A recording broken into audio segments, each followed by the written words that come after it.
எனது அன்பு நேயர்களே, வணக்கம். உலகெங்கும் வாழும் பாபு சயின்டிபிக் அஸ்ட்ராலஜி சேனலின் ரிஷப ராசி அன்பர்களே, உங்களை இந்த செவ்வாய் பகவான் 9ஆம் இடத்துல உச்சமடையக்கூடிய மிக முக்கிய பதிவிற்காக இணைந்திருக்கின்றேன். தொடர்ந்து இணைந்திருங்கள்.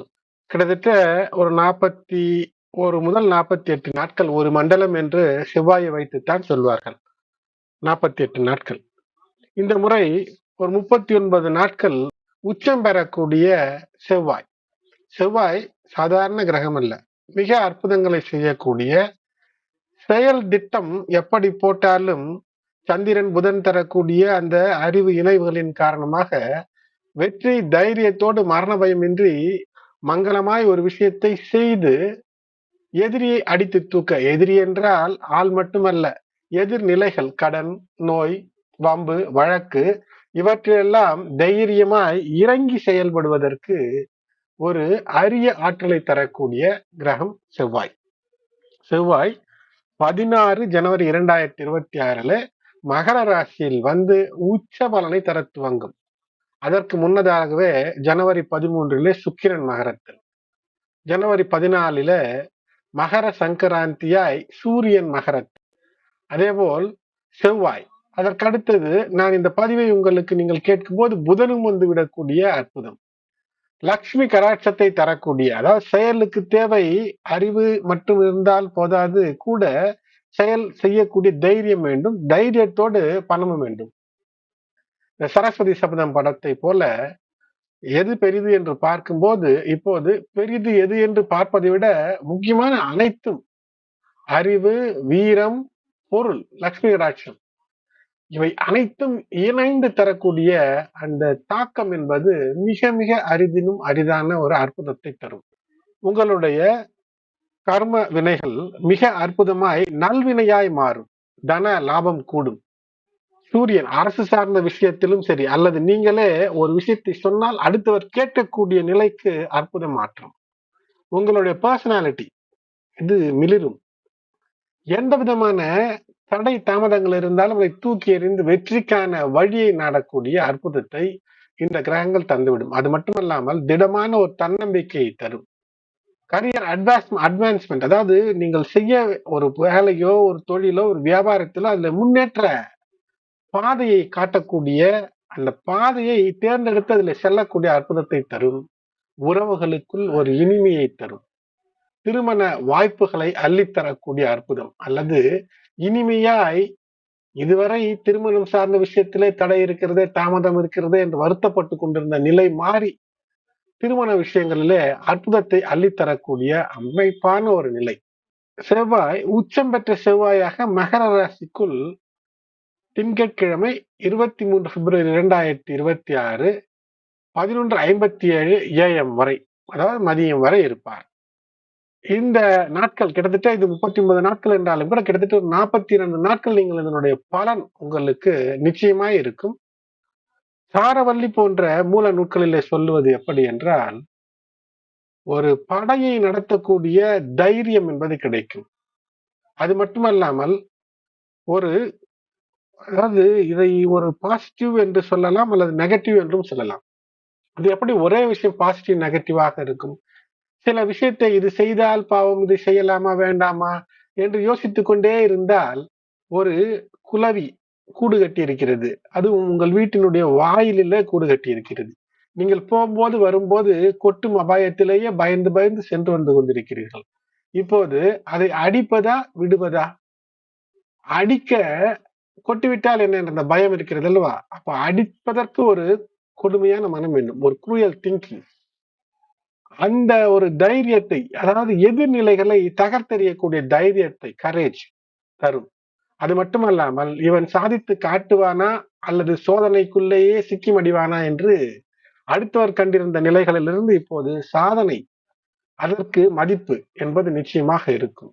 ஆனால் எப்போதுமே வீர தீர விளையாட்டுகளில் ஈடுபட்டால் ஒரு அடிபடத்தான் செய்யும். ஆகினால் கவனம், வாகன பயணங்களிலே கவனம், ஆற்றல் உபகரணங்களை பயன்படுத்துகிறீர்கள் என்றால் அதிக கவனம். செவ்வாய் இப்போது ஒரு கொடூர வெற்றியை தருவதற்கான வாய்ப்பை எல்லாம் தருகிறது. எப்படியோ விடுவதாக இல்லை, ஓட்டப்பந்தயம் தான். வழியில காலிலே முள் குத்தினால் என்ன, கல் குத்தினால் என்ன, கல்லும் முள்ளும் காலுக்கு மெத்தை என்று கடகட என்று ஓடி எந்த இலக்கு இருக்கிறதோ அந்த இலக்கை அடைந்து அதன் பின்பு வைத்தியம் பார்த்துக் கொள்ளலாம் என்ற மனநிலை வரும். ஆகையினால் இதிலே சற்று கவனமாக இருக்க வேண்டும். அது மட்டுமல்லாமல் இந்த காலகட்டம் என்பது நிலம் சார்ந்த விஷயங்களிலே நீங்கள் நினைத்தபடி நகர்த்தி வெற்றியை பெற்று விடுவதற்கான அமைப்பு என்பது இருக்கும். உங்களுடைய பேச்சில் சற்று கூடுதல் கவனமாக இருங்கள். ஏனென்றால் இந்த நிலையிலே சூரியனோடு இணைந்த செவ்வாய் உங்களுக்கு லட்சுமி கடாட்சத்தை தருவதற்கு எப்படி பேச வேண்டுமோ அப்படி பேசி வேலையை நீங்கள் பெற்றுக்கொள்ள வேண்டும். பரிகாரம் என்ன? யாரும் எதையும் இலவசமாய் தருகிறேன் என்று சொன்னால் அதை பெறாதீர்கள்.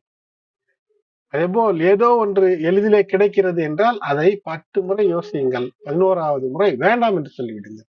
பொய் சொல்வது அல்லது மிக தீய விஷயங்கள், அடுத்தவர்களுடைய நலனை கெடுக்கக்கூடிய, உங்களுக்கு எதிர்நிலைகளை அழிப்பதிலே தவறில்லை. ஆனால் தேவையே இல்லாமல் சிக்கலை அடுத்தவருக்கு ஏற்படுத்தக்கூடிய நிலைகளில இருக்கக்கூடாது. அதேபோல் ஞானிகள் அல்லது உங்களுடைய ஆசிரியர்கள் அவர்களுடைய மனம் வருத்தப்படாமல் இருக்கக்கூடிய அமைப்பு என்பது பார்த்துக் கொள்ளுங்கள். அதேபோல் யானை தந்தம் போன்ற விஷயங்களில் செய்யப்பட்ட பொருட்கள் வீட்டில் இருந்தால் அதை அகற்றுவது மிக முக்கியம். இது எல்லாம் மந்திர தந்திர விஷயங்கள் என்று சொல்லுவோம்.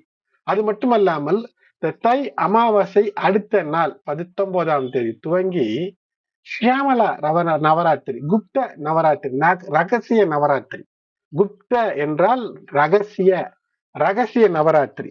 கோடிகளை குவித்துக் கொள்வதற்கு தசமகா வித்தைகளை அறிய வேண்டும். மொத்தமாய் தெரிந்துவிட முடியுமா, நாம் அறிந்து கொள்ள முடியுமா, அதற்கான உபாசனை பெற்றுவிட முடியுமா என்றால் அனைவருக்கும் சற்று அரிது. இருந்தாலும் கூட இந்த நாட்களில் அந்தந்த தேவதைகளை 10 தேவதைகளை வேண்டுவது, பெண் தெய்வங்களை வேண்டுவது என்பது பார்வதியின் சொரூபமாக ஆற்றலை அள்ளித்தந்து தீயவர்களிடம் விலக்கி விடக்கூடிய அந்த அமைப்பு இருக்கும் போது இப்படி ஒரு அமைப்பு மேலும் பல வருடங்களாகும். செவ்வாய், சூரியன், சுக்கிரன், புதன். சுக்கிரனும் புதனும் உங்களுக்கு கோடிகளை அள்ளித்தரக்கூடிய கிரகம் ஒன்றிணைந்து இருக்கிறது. நான் சொல்லுவது கேட்கும் போது இனிமையாய் இருப்பதற்காக மட்டுமல்ல, இனிமை வரும் என்று சொல்லக்கூடிய அமைப்பு தான் இது. ஏனென்றால் இப்போது செவ்வாய் மிகப்பெரிய ஒரு அதகலம் செய்ய போகிறார்.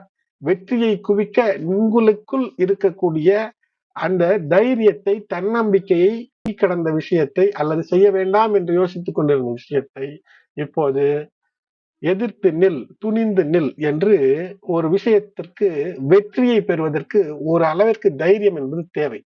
அதை தருவார். தைரியத்தோடு தனத்தையும் தருகிறார். எப்படியோ அதற்கான ஆற்றல் வந்துவிடும்.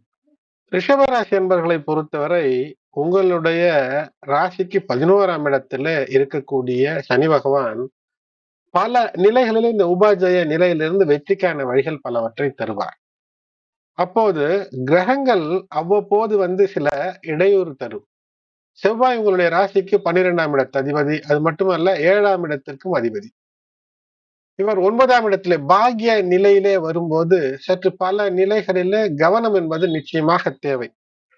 எதிர் நிலைகளில மிக மிக கவனமாக இருக்க வேண்டும். நாவடக்கம் என்பது மிக முக்கியம். ஆனால் இந்த நிலை என்பது உங்களிடம் உண்மையை உடைத்து சொல்ல வேண்டும் என்றால், எப்படியானாலும் நமக்கு தேவையான விஷயத்தை சுயநலமாக பெற்றுவிடலாம் என்று எண்ண தூண்டக்கூடிய கிரக நிலையாக அமையும். அது மட்டுமல்லாமல் இந்த 9ஆம் நிலத்தில 4 கிரக கூட்டணி என்பது சிலது சரியில்லை என்றாலும் நல்ல பலனை தரும். ஆனால் நீங்கள் நல்லதை எண்ண வேண்டும். எப்போதுமே எப்படி நீங்கள் நினைக்கிறீர்களோ அப்படித்தான் வரக்கூடிய பலன்களாக அமைந்துவிடும். ஆகையினாலே பாவங்களை சேர்க்காமல் இருக்க வேண்டும் என்பதுதான் முதல் கருத்து. இது நெகட்டிவ் விஷயத்திலிருந்து வெளிவர வேண்டும் என்பதற்கு சொல்கின்றேன். எந்த முறையிலும் எந்த விதத்திலும் சட்டத்திற்கு புறம்பானதோ அல்லது மரபிற்கு புறம்பான விஷயங்களோ செய்யாமல் இருப்பது நல்லது. செவ்வாய் பகவான் 9ஆம் இடத்துல சூரியனோடு இணைந்திருப்பார், சுக்கிரனோடு இணைந்திருப்பார், புதனோடு இணைந்திருப்பார். மிகப்பெரிய ஆற்றலை தருவார். உங்களுடைய இந்த 7ஆம் இடத்து அதிபதியும் செவ்வாயாகவே இருக்கிறார். 12ஆம் இடத்து அதிபதியும் செவ்வாய் தான். ஆகையால் எது உங்களுக்கு உடன் வரும் என்று நினைக்கிறீர்களோ அதனுடனே ஒரு செலவு வரும், ஒரு சிக்கல் வரும். சற்று கூடுதல் கவனமாக இருக்க வேண்டிய காலகட்டம் தான் இந்த ஒரு மண்டலம். கிட்டத்தட்ட ஒரு 48 நாட்கள். செவ்வாயோடு சுக்கிரன் இணையும் போது எதையாவது ஒன்றை நாம் எப்படியாவது பெற்றுவிடலாம் என்று நினைப்பது, அதனால் ஏதேனும் செலவு செய்து சிக்கலிலே மாட்டிக்கொள்ளக்கூடாது. யாரேனும் வாழ்க்கை முழுதும் உங்களுக்கு வேலை செய்வார்கள், சேவகம் செய்வார்கள் என்று நினைத்து சிக்கலிலே அவர்களுக்காய் செலவு செய்து விடக்கூடாது. Do investment in a boy or a girl. இள வயதில இருக்கிறீர்கள் என்றால் யாரையாவது நம்பி உங்களுடைய பணம் பொருளை எல்லாம் செலவிடுவது தவறாக இருக்கும். அல்லது வயது சற்று முதிர்ந்திருந்தாலும் கூட முதிர்ச்சியற்ற நிலையை தந்துவிடக்கூடிய, ஏனென்றால் நமக்கு எல்லாம் தெரியும் என்ற ஆற்றலை தந்துவிடக்கூடியதாய் இந்த உச்ச செவ்வாய் தந்து விடுவார். சனி பகவானவர் 11ஆம் இடத்துல மிக மிக அற்புத நிலையில இருக்கிறார். இன்னும் சில காலத்துல அவர் 7 சனியாக உருவெடுப்பார். ஆனால் இந்த காலத்துல இது போன்ற கிரகங்கள் தரக்கூடிய அந்த செஸ் சதுரங்க விளையாட்டு போன்ற விஷயத்துல கிரகங்கள் நகர்த்தக்கூடிய காயில நீங்கள் கவனமாக இருக்க வேண்டும். வாழ்க்கை துணை மற்றும் உறவுகள் இவற்றில சில செலவுகள் என்பது இருக்கும். ஏதோ ஒன்று செலவு செய்ய வேண்டிய சூழ்நிலை என்பது இருக்கும். அது மட்டுமல்ல, தொழில் கூட்டாளிகள், நண்பர்கள், உறவுகளில ஏதேனும் ஒரு சிக்கல் தானாக வரும், அல்லது நீங்களே எதுவும் ஏற்படுத்திக் கொள்ளக்கூடாது. எந்த ஒரு விஷயமானாலும் சற்று கூடுதல் உழைப்பு, அர்ப்பணிப்பு, டெடிகேஷன் இருந்தால் மட்டுமே தான். அந்த டெடிகேஷன் என்பது நேர்மறையாக இருக்க வேண்டுமே தவிர, முறையாக இருக்க வேண்டுமே தவிர முறையற்றதாக இருக்கக்கூடாது. இப்போது உங்களுக்கு அந்த சாங்கியம் செய்வது, ஏதேனும் காவு கொடுப்பது, இதை வெட்டி அதை வெட்டி காவு கொடுப்பது போன்ற விஷயம் எல்லாம் மனதிலே தோன்றும். ஆனால் அதை தவிர்த்துக் கொள்வதுதான் நல்லது. இந்த 48 நாட்களுக்கு பின்னர் அதை செய்வது ஓரளவிற்கு உங்களுக்கு ஏற்றதாக கூட அமையலாம். ஆனால் எந்த உயிரையும் கொல்லாமல் இருக்க வேண்டும் என்பதுதான் இதனுடைய முக்கிய கருத்து. அது கோழியாக இருக்கட்டும், ஆடாக இருக்கட்டும், பூச்சி பொட்டாக கூட இருக்கட்டும். உங்களுடைய விஷயங்களிலே குறிப்பிடத்தக்க மாற்றங்கள் நிகழ்த்தக்கூடிய தருணமாக இருக்கும். அந்த மாற்றங்கள் ஏற்றத்தை நோக்கி இருக்க வேண்டும். மிக அற்புதமான கிரகநிலை 2026 பல நிலைகளிலே ரிஷபத்திற்குத்தான் இருக்கிறது. ஆனால் அது ஒரு வருஷம் 365 நாட்களை பார்க்கும்போது, சீர்தூக்கி பார்க்கும்போது நல்லது நிறைய இருக்கிறது. ஆனால் சில கெட்டதிலே சிக்கினால் வருடம் முழுக்க கெட்டுவிடும். ஆகையினால் அதிலே மிக கவனமாக இருக்க வேண்டும். நீங்கள் அவசரமான முடிவுகள் எதையுமே தவிர்ப்பது நல்லது. படபடப்பு சிந்தனை, அவசர முடிவு, தொழிலதிபராக இருக்கிறீர்கள் என்றால் நிச்சயமான புதிய முடிவுகளை தவிர்ப்பது நல்லது. ஒரு வேலை மாற்றம் வேண்டும் என்று நினைக்கிறீர்கள், பதவி உயர்வு வேண்டும் என்று நினைக்கிறீர்கள் என்றால் கைக்கு எட்டியது வாய்க்கு எட்டாமல் போய்விடுமோ என்ற ஒரு மன சஞ்சலத்தை தரக்கூடிய நிலை. ஆகையினால் பதட்டப்படக்கூடாது. சற்றென்று ஒருவரை குற்றம் சாட்டுவது, நமக்கு மட்டுமே எல்லா விஷயம் தெரியும் என்று ஏதேனும் ஒன்று ஒரு புகார் போடுவது, அதாவது புகார் கட்டாயம் என்றால் அளிக்கலாம். புகார் தேவையில்லாத விஷயங்களில ஒருவரை பற்றி மற்றவரிடம் புகார் செய்வது, இவையெல்லாம் தவிர்க்க வேண்டும். ஈகோ பிரச்சனைகள் நிச்சயமாக ஏற்படுவதற்கான வாய்ப்பு இருக்கிறது. திருமண உறவில மகிழ்ச்சியை தரக்கூடிய நிலை என்பது இருக்கும். அது நீங்கள் உங்களுடைய மனநிலையை மகிழ்ச்சி நிலைக்கு வைத்திருக்க வேண்டும்.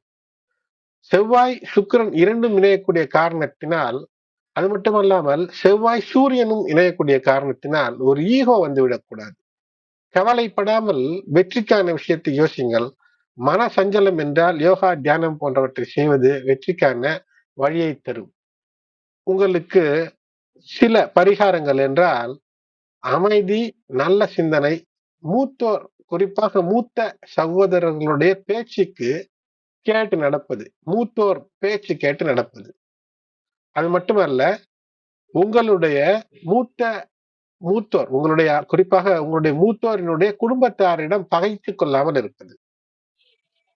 அதேபோல் தெய்வத்தின் மீது அதீத நம்பிக்கையோடு உரிய விஷயங்களை சரியான முறையிலே பக்தி மார்க்கத்திலே கடைபிடிப்பது, பண்டிகைகளோ அல்லது இல்லத்து விழாக்களோ, அது எப்படியோ அந்த உரிய முறைப்படி, குலதெய்வ வழிபாடு என்றால் அந்த உரிய நேரத்தில் உரிய நேரத்திலே செய்ய வேண்டும், உரிய முறையில் செய்ய வேண்டும். ஏனோ தானோ என்றெல்லாம் செய்யக்கூடாது. அதேபோல் சில கோயில்களுக்கு சென்று அரிசி, பால், வெல்லம் இவற்றை ஒரு பொங்கல், சர்க்கரை பொங்கலாக செய்து படைக்கலாம், அல்லது தானமாக கூட தரலாம். எப்போதுமே படபடப்பு சிந்தனை இல்லாமல் இருந்து விட்டீர்கள் என்றால் இந்த நாட்களில வருங்காலம் வெற்றிக்கான காலமாகவே அமையும். சற்று கூடுதல் எச்சரிக்கையோடு இருங்கள்.